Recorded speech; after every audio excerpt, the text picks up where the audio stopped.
think about the device you are using to listen to this right now. The smartphone in your hand, or maybe those wireless earbuds, or even the laptop sitting on your desk. Right, the things we interact with constantly. Exactly. You probably bought it with a single tap. Just one click, completely frictionless. And then, a few days later, a cardboard box just magically appears on your doorstep. Which is incredibly convenient, but it hides so much. It really does. But what if that simple, invisible transaction wasn't just a purchase? What if, mechanically speaking, it was actually a political vote, like a literal ballot cast that actively directed global capital toward either systemic violence or global peace? I mean, that is a profoundly jarring reframe for most people. We are heavily conditioned by the modern market to view shopping as a completely isolated closed loop. A closed loop. Yeah. You have capital, you want a product, you make the exchange, the loop closes, and you just move on. So to suggest that clicking buy now is fundamentally a geopolitical act, well, it sounds almost absurd, right up until you actually dissect the invisible architecture operating right beneath that checkout button. And dissecting that architecture is exactly our mission today. We are looking at a highly specific excerpt from a document called The Blueprint for a Peaceful World, version 1.0. The public academic version specifically. Right. It's this intricate, massive academic framework aimed at redesigning human systems. But we aren't reviewing the entire manifesto today. No, we'd be here for days. Exactly. Instead, we are putting a microscope entirely on just 4 sentences. Specifically, point number 32, which is titled Conscious Consumption, and then in parentheses, Compassionate Choice. Those 4 sentences pack a massive punch. They really do. I mean, okay, let's unpack this. Those 4 seemingly simple sentences about shopping are going to force us to look at the mechanics of supply chains, the psychology of our own empathy, and honestly, the hidden power dynamics of the whole global economy. Which is why we really need to start with the very first sentence of point 32. Yeah. It's incredibly brief, but it carries the weight of an entire economic theory. The text simply states, we vote with our resources.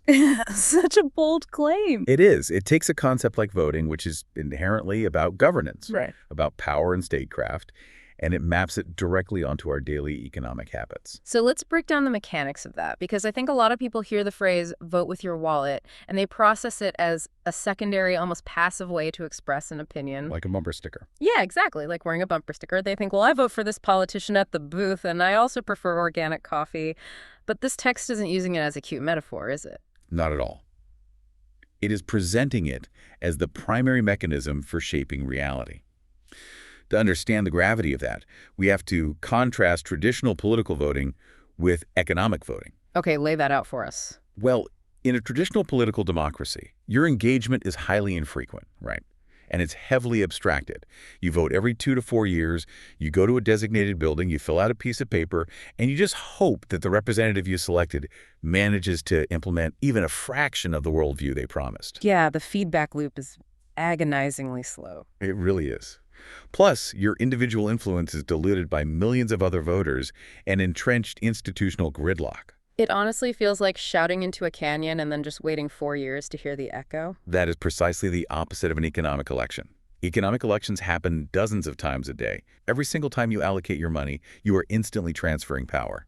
Yes, you are sending a microscopic jolt of capital directly to a specific system, essentially keeping its lights on. When you buy a $5 t-shirt from a fast fashion app, you aren't just acquiring cotton. Right. You're funding the whole machine behind it. Exactly. You're actively funding the logistics network, the labor practices, and the environmental policies of that specific corporation. You are legislating their existence into the future. Okay, but wait. Let me push back hard on this dollar as a vote concept because there is a massive, glaring mechanical flaw here. Let me guess. Inequality. Exactly. Inequality. The foundation of a political democracy is that one citizen equals exactly one vote. The billionaire gets one ballot, and the person struggling to pay rent gets one ballot. It is designed to be the ultimate equalizer. In theory, yes. Right, in theory. But if we transition to an economic democracy where dollars are votes, doesn't that inherently mean we are living in an oligarchy? The billionaire gets 1 billion votes, I get 50. It's a valid critique. Doesn't this framework basically concede that massive wealth dictates the ethical design of the world, and the rest of us are just, along for the ride? That is the essential critique of consumer sovereignty. Yeah. And frankly, if the manifesto simply said, we vote with our money, You would be absolutely correct. But the authors specifically chose a broader term. They wrote, "We vote with our resources," plural. Resources, plural. Okay. Yes, and we need to dissect what functions as a resource in the 21st century economy. Capital is just one vertical. So what are the other verticals? Because realistically, if I'm living paycheck to paycheck, I don't have the disposable capital to buy the $20 hyper-ethical, carbon-neutral artisan soap. I have to buy the $2 mass-produced one. My capital vote is basically locked in by necessity. And the market knows that. But the market also relies on resources that you possess in equal or even greater measure than that billionaire. Like what? First and foremost is your attention. Really? Absolutely. In our current digital architecture, attention is literally monetized. It is the fundamental currency of the internet. When you spend 2 hours scrolling a social media feed, you are actively giving away a resource that the platform packages and sells to advertisers. Oh, wow. Yeah, I guess I am. Right. Where you direct your eyeballs dictates where advertising budgets flow, which, in turn, dictates which media ecosystems survive and which die. Your attention is a massive, highly consequential vote. I see where you're going with this, because even if I can't afford the premium ethical product, I can still withhold my attention from the platform that aggressively markets the unethical one. Exactly. Furthermore, look at the mechanics of corporate margins. We tend to think that a massive global brand is this impregnable fortress. But large corporations operate on incredibly thin profit margins. And they are terrified of losing market share. Terrified of it. They're terrified of demand elasticity. They don't need 50% of their customer base to boycott them to trigger a panic. What's the actual number usually? In many industries, if just 3 to 5% of the consumer base shifts their resources, meaning they stop buying, or they actively criticize the brand online, using the resource of their voice and platform, the company's quarterly projections just collapse. That's the concept of the marginal buyer, right? Yes, exactly. The company's stock price isn't based on the millions of people who will always buy their product. It's based on the growth expectation. So if a tiny fraction of people change their habits, it wipes out the growth, and Wall Street punishes them. That is the exact mechanism. What's fascinating here is how this shifts power back to the individual. When a small, highly intentional group of people redirect their resources, it creates outsized panic in the boardroom. Do we have a real-world example of that? Oh, absolutely. Yeah. We saw this vividly in the dairy industry over the last decade. Yeah. A relatively small percentage of consumers shifted their resources toward plant-based alternatives, like oat milk and almond milk. Right. It definitely wasn't everybody. No, it wasn't a majority at all. But that small shift in capital and attention signaled a trend.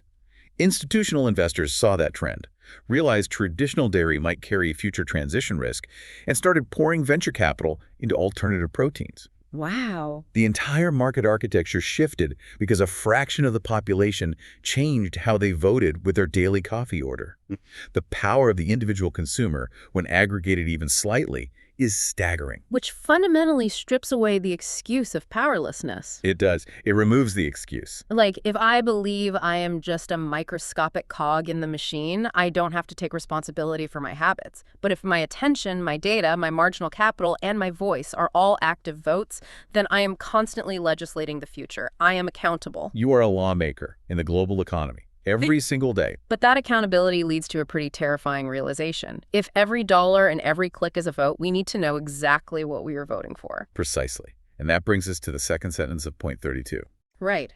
Which states? We strive to minimize our footprint of harm and violence in production and supply chains. Let's focus on the vocabulary there. Footprint of harm and violence. Yeah, that phrasing really jumps out because we are incredibly accustomed to the phrase carbon footprint.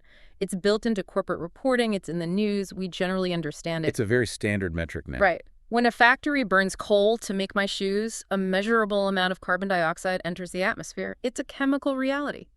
But here, the blueprint introduces a metric that is far darker and much harder to quantify.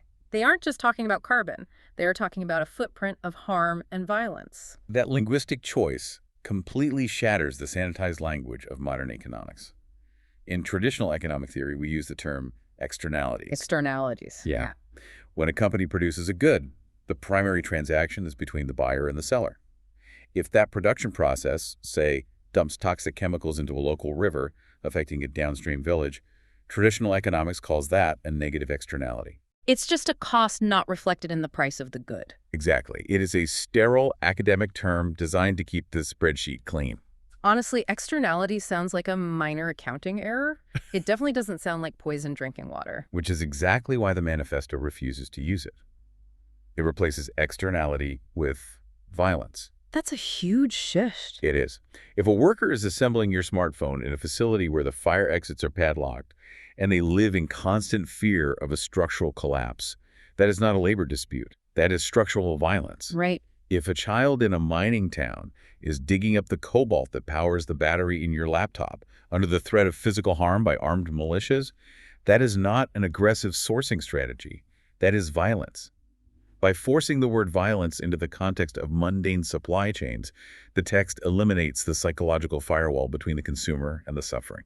To really visualize this, I think we should actually trace a specific product. Let's take the wireless earbuds most of us use every day. Good example. If we look at the invisible thread connecting us to that product, it is shockingly long and complex.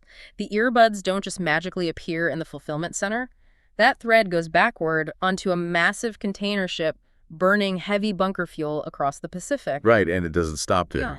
It goes back to a massive final assembly plant. But then it splinters. The plastics come from a petrochemical refinery. The copper wire comes from a smelting plant. And the rare earth metals? Oh, exactly.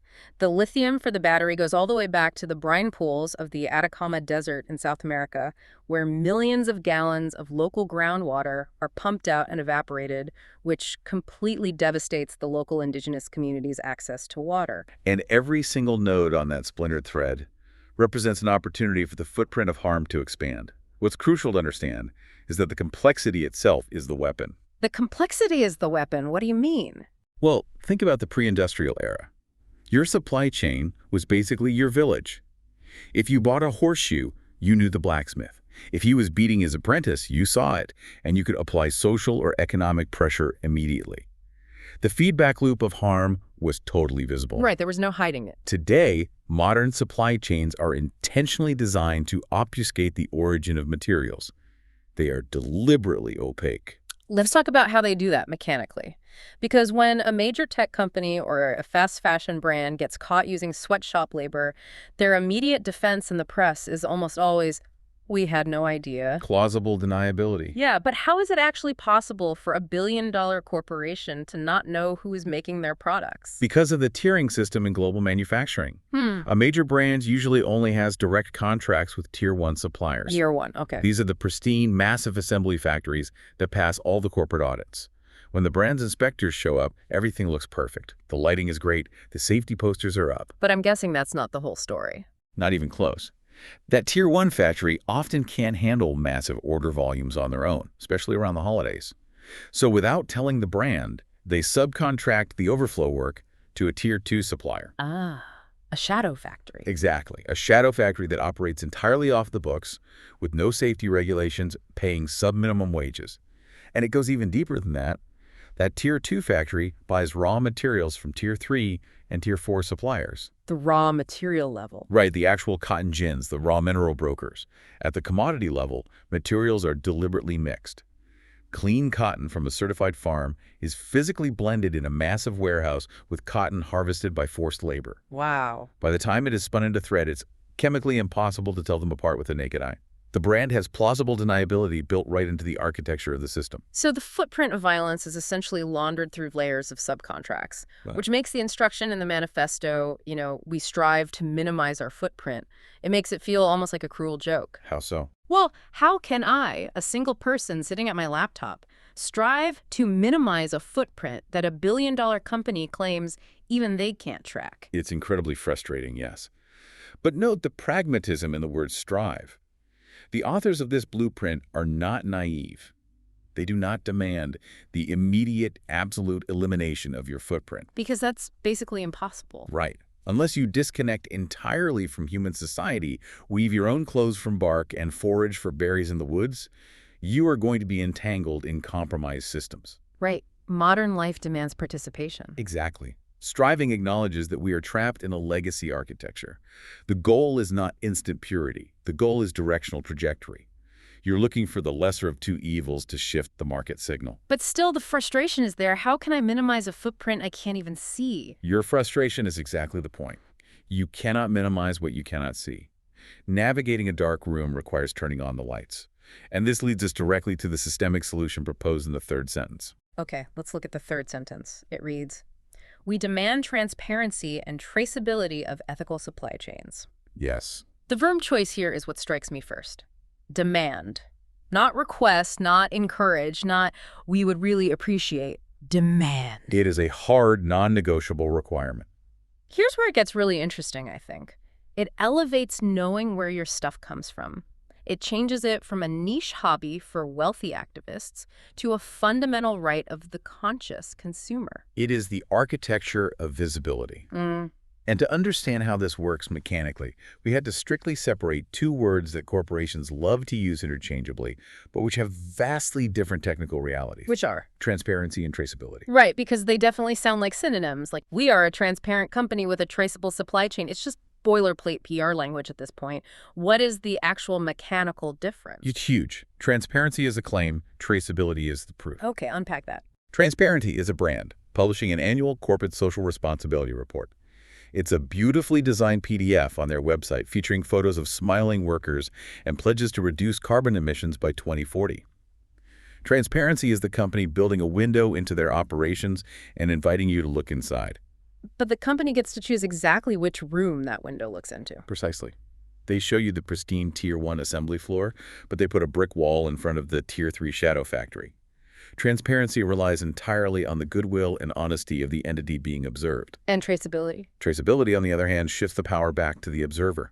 Traceability is the mechanical ability to verify a claim step by step all the way down the supply chain, independent of the brand's marketing department. It means there is an immutable ledger, a trail of receipts. But how does that actually work in practice? We just talked about commodities getting blended together in giant warehouses. How do you trace a single cotton t-shirt back to the farm? It requires technological and regulatory force. Technologically, we are seeing the rise of supply chain blockchains.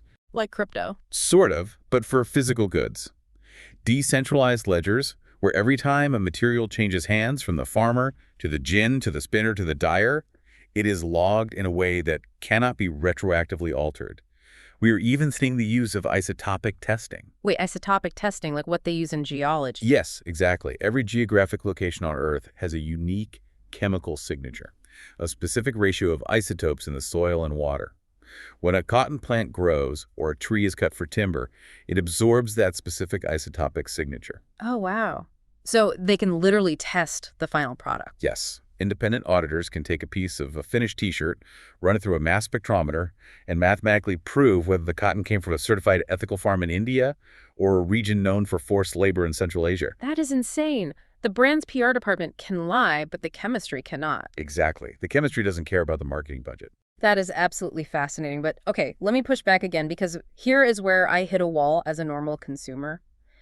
Even if that incredible technology exists, the cognitive load of utilizing it is completely unmanageable. It's heavy, yes. Like, I have a job, I have kids, I have a mortgage to pay. I cannot run a forensic isotopic analysis on my socks. I don't have the time to spend 3 hours auditing a blockchain ledger before I buy a tube of toothpaste at the pharmacy. No one does. Right. If the ethical burden relies on the individual consumer doing investigative journalism for every single purchase, the system will just collapse under the weight of exhaustion. And that is the exact friction point that maintains the status quo. The system is currently designed to be frictionless to buy, but incredibly high friction to investigate. Well, this is why the word demand in the manifesto is so crucial. We demand transparency. Right. We demand. It is a collective action, not an individual homework assignment. The manifesto is not asking you to become a private investigator. It is asking society to collectively demand that the systems change so that traceability becomes the default low-friction setting. So you're talking about shifting the burden of proof. Entirely shifting it. We have to shift the burden of proof off the shoulders of the exhausted consumer and place it squarely on the producers. Think about how we handle food safety today. Okay. 100 years ago, if you bought milk in a major city, it was a total gamble. It could be cut with chalk water or teeming with bovine tuberculosis. It was literally poisoning people. But individual consumers couldn't set up chemistry labs in their kitchens to test their milk every morning. No, they didn't have the time or the tools, so they demanded systemic regulation? Yes. They demanded the creation of the FDA, they demanded the enforcement of pasteurization, and standardized labeling. The system took on the burden of safety. Right, because today I don't test my milk, I just look for the expiration date and the pasteurized label. The cognitive load is near zero. Exactly. The blueprint is arguing that we need the exact same systemic architecture for ethical metrics. When we collectively demand traceability, we are forcing governments to pass laws, like the recent supply chain due diligence directives in Europe, which legally require companies to map their Tier 3 and 4 suppliers or face massive fines. Oh, that's huge. It is. We demand that the footprint of harm becomes as easily readable on a label as the calorie count on a cereal box. That systemic shift is incredibly powerful, but honestly, it leads us to a psychological barrier. How so? Well, let's say we get the legislation. Let's say the supply chains become perfectly traceable, the invisible thread is now glowing bright red, and we can clearly see the exploitation at the other end. That knowledge alone isn't enough, is it? No, it's not. Just because we see the harm doesn't mean we will automatically care enough to change our habits, especially if the ethical choice costs more money or takes more time to find. You've just hit on the core limitation of data. Data does not change behavior.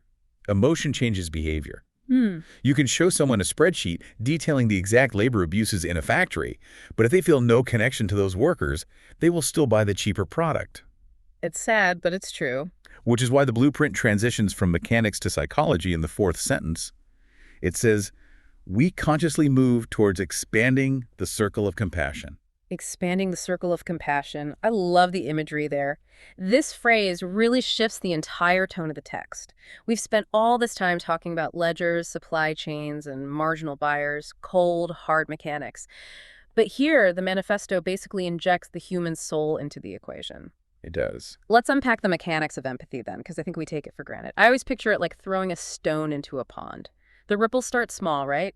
They cover your family, your friends, then they move to your local community. And eventually, they have to expand to include unseen workers across the globe. That's a great analogy. If we connect this to the bigger picture, we often misunderstand how our own biology limits those ripples. The concept of the circle of compassion is rooted deeply in evolutionary psychology. Biology plays a role here. A massive role. Humans evolved in small, tight-knit hunter-gatherer tribes. Our brains are basically hardwired by evolution to feel intense, visceral empathy for our immediate in-group. This is heavily tied to the concept of Dunbar's number. Dunbar's number, that's the cognitive limit to the number of people with whom we can maintain stable social relationships, right? Exactly. It's usually estimated to be around 150 people. If I see my brother or even just a neighbor trip and fall on the sidewalk, my brain instantly fires mirror neurons. You physically wince. Yes. I feel a ghost of their pain, and my immediate biological imperative is to rush over and help them. I don't have to think about it. It's an automatic reflex because they are inside my biological circle. But if someone trips and falls on a sidewalk 10,000 miles away? You feel absolutely nothing. Right. And it's not because you are a callous, evil person. It is because human biology simply did not evolve to process the suffering of strangers operating completely outside our sensory environment. The psychological distance is just too immense. We are biologically unequipped to naturally care about the working conditions of a miner in another hemisphere. Which means the modern global economy is perfectly designed to exploit our biological blind spots. Precisely. The user interfaces we interact with every day, the apps, the e-commerce sites, they are meticulously engineered to maximize this psychological distance. They weaponize the distance. They absolutely weaponize it. Look at the invention of the one-click purchase button. Oh, yeah. It's a massive technological breakthrough in e-commerce. But what did it actually achieve? It removed the friction of contemplation. Wow, the friction of contemplation. Yeah. Think about a physical store. You hold the item, you look at the price, you stand in line, you physically hand over cash. There is time to consider the transaction. Online, the one-click button bypasses your rational, contemplative brain entirely. It turns consumption into an impulse reflex. Exactly. It intentionally severs any cognitive link you might have formed with the origin of the product. It designs empathy completely out of the system to increase the conversion rate. So how on earth do we fight against millions of years of evolutionary biology and billions of dollars of UI design? The text says we must consciously move towards expanding the circle. The word consciously feels like the real linchpin there. It absolutely is the linchpin. Consciously implies that global compassion is not a natural reflex. It is a cognitive exercise, is a muscle that must be intentionally flexed or it will atrophy. You have to force it. Yes, you cannot rely on spontaneous emotional empathy to guide your global consumption. You have to use your intellect to manually override your biological limits. You have to artificially expand that circle by educating yourself, by looking at the isotopic tracing data, and then actively forcing your brain to recognize the humanity of the person at the other end of the supply chain. Which really clarifies the subtitle of point 32. It's called conscious consumption, but in parentheses, it specifically says compassionate choice. Right. I initially wondered why they didn't just use the standard term, ethical shopping, but mechanics alone aren't enough. Ethics can be incredibly cold. Ethics is just a compliance framework. That's a great distinction. Ethics is a spreadsheet. You follow an ethical rule, either to avoid punishment or to maintain a sense of moral superiority. But the moment the ethical rule becomes inconvenient, the moment the ethical product is out of stock or 20% more expensive, compliance usually fails. Right, you just buy the cheap one anyway. Exactly. Compassion, however, is resilient. Compassion requires feeling. It requires active empathy. If your choice is rooted in a vivid, conscious recognition of the dignity of the person making your product, you will endure the inconvenience. You aren't just following a rule, you are protecting a life. Yes, it transforms an abstract economic theory into a deeply personal, emotional reality. But as you consciously push that boundary outward, expanding the circle past your family, past your nation, past the humans involved in the supply chain, well, it eventually hits an ultimate horizon. The final boundary. Right. Who or what is finally included in this circle? The Manifesto answers this in the concluding clause of point 32. It states, choosing products and services free from cruelty and the exploitation of living beings. Free from cruelty and the exploitation of living beings. This is perhaps the most radical philosophical leap in the entire document. It really is. The absolute nature of the phrasing is staggering. It does not say products with slightly less cruelty. It demands products free from cruelty. And it explicitly uses the phrase living beings, intentionally extending the moral framework far beyond just human labor. By doing so, the authors of the blueprint are tearing down the silos that usually divide our activism. What do you mean by silos? Well, traditionally, we segment our moral concerns. We have human rights organizations over here fighting sweatshops. We have animal welfare groups over there fighting factory farming. And we have environmentalists in the third corner fighting deforestation. They often compete for the same limited pool of donor resources and public attention. But this text argues that they are fundamentally fighting the exact same mechanism. Precisely. The blueprint recognizes that violence is a continuum. A continuum. Yes. The psychological mindset that allows a multinational corporation to clear-cut an ancient forest and permanently destroy a complex ecosystem is the exact same mindset that allows them to treat thousands of sentient animals in a factory farm as unfeeling, meat-producing machines. Which is the exact same mindset that allows them to lock human beings inside a sweltering textile factory for 14 hours a day. Yes. It all stems from a core operating system that views life, whether it has leaves, fur, or human skin, merely as a fungible resource to be extracted for profit. The mechanism of exploitation does not care about the species of the victim. It only cares about the extraction of value. Therefore, you cannot build a blueprint for a peaceful world, a human world free of war and violence, if the foundational bedrock of your daily economy is built on the unseen agony of animals and the relentless destruction of the biosphere. Right. The dissonance would be too great. Exactly. If you train your brain to numb its compassion toward the suffering of a factory-farmed animal, you are actively practicing the exact cognitive dissonance required to ignore the suffering of a human worker. The circle of compassion must be all-encompassing, or it is inherently compromised. I understand the philosophical elegance of that. It's a beautiful idea. But I have to play the skeptic here again, because practically speaking, this sounds dizzyingly utopian. I get that a lot. Like, what does a global economy look like that is entirely free from cruelty and exploitation? Every single thing we consume involves some level of disruption to the natural world. Even the most ethical, organic, plant-based agriculture displaces local wildlife and alters ecosystems. So is an economy free from exploitation actually possible, or is this just a beautiful, poetic ideal that falls apart the second you step into a grocery store? This raises an important question about how we use ideals. It is the ultimate horizon. Think of it conceptually like the North Star. The North Star. Yes. Throughout history, navigators used the North Star to guide their ships across terrifying, uncharted oceans. They knew they were never going to actually physically reach the star. Reaching it wasn't the point. The point was that the star provided a fixed, absolute truth that allowed them to make correct directional choices in the middle of a storm. A fixed point to navigate by. Exactly. The authors of the Manifesto are defining the absolute ideal, a civilization operating with zero exploitation. And we have to connect this absolute horizon back to the very realistic phrase we discussed earlier, striving to minimize. Ah, right, striving. We are currently living in the messy, muddy transition period. We are navigating a global architecture built on centuries of colonial extraction and industrialized cruelty. We cannot magically leap into the utopian future tomorrow. But what we can do is use that North Star to dictate the trajectory of our economic votes today. Every transaction becomes a directional choice. Yes, every time you stand in an aisle, you are at a crossroads. One product funds a system that treats living beings as disposable commodities. Another product, perhaps imperfectly, attempts a different model. Maybe it's certified cruelty-free or uses regenerative agriculture. Or guarantees living wages. Right. It might not be perfect, it might still have a footprint. But by choosing the product that is closer to the North Star, you are actively starving the legacy systems of their lifeblood, capital. You are defunding the violence. You are defunding the violence, and you are subsidizing the innovation required to reach the next level. When you redirect your capital, you are sending a loud market signal that says, I will reward the companies that solve the problem of exploitation. And as that signal aggregates, massive institutional capital follows. Wall Street doesn't care about ethics, but it cares deeply about market trends. Exactly.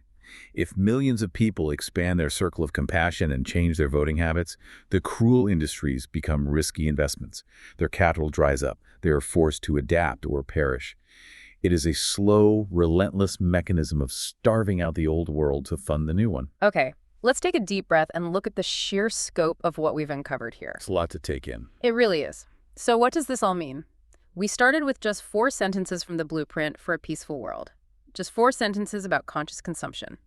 And by unpacking the mechanics behind those words, we have essentially mapped out a complete operational manual for redesigning the global economy from the bottom up. We learned that every single dollar, every minute of our attention, and every click is a literal ballot casting a vote for the reality we want to live in. We learned that the sterile concept of externalities is actually a hidden footprint of violence that we must relentlessly strive to minimize. We saw how the legacy systems use opacity and shadow networks to hide that violence, and why we must collectively demand the architecture of true traceability to force those systems into the light. We explored the biological limits of our own empathy, realizing that we must use conscious, cognitive effort to push our circle of compassion past our own neighborhoods, reaching out to unseen workers across the globe.